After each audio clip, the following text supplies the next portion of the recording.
શહેરના કાચાવાડી વિસ્તારમાં આવેલા સુએઝ પંપ નજીકના દશામાના મંદિર પાસે રહેતા લોકો તંત્રના પાપે નરકાગાર જેવી પરિસ્થિતિમાં રહેવા મજબૂર છે।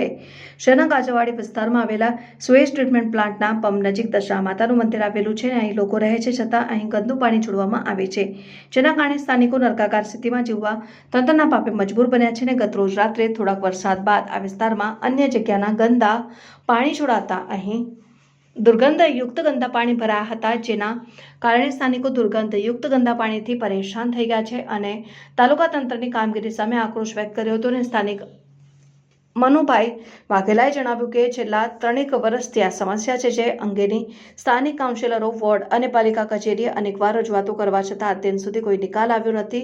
કોઈ રાજકારણીઓ, પાલિકાના અધિકારીઓ જોવા સુદ્ધા આવતા નથી। અહીં ગંદકીને કારણે લોકો બીમારીનો ભોગ બની રહ્યા છે, છતાં તંત્રના પેટનું પાણી હાલતું નથી।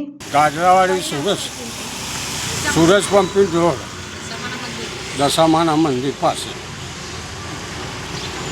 અને પાણી એવું ભરાય છે કે બહુ ગંદકી મારે છે અને કોઈ સાંભળતા નહીં, કોઈ કોર્પોરેટરો બી જોવા નહીં આવતા, સાફ સફાઈ નહીં, કંઈ નહીં।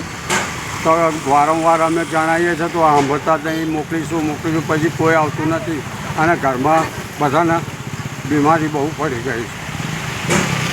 કોઈ આવતું નહીં સાહેબ, કોઈ જોવા કેટલી ગંદકી પાણી તો જુઓ કેટલું ગંદાય છે પાણી। આની રજૂઆત કોને કરી હતી? અને આ કોર્પોરેશનો કરે છે, બધા છોકરાઓ જાય છે પણ કોઈ સાંભળતા જ નહીં।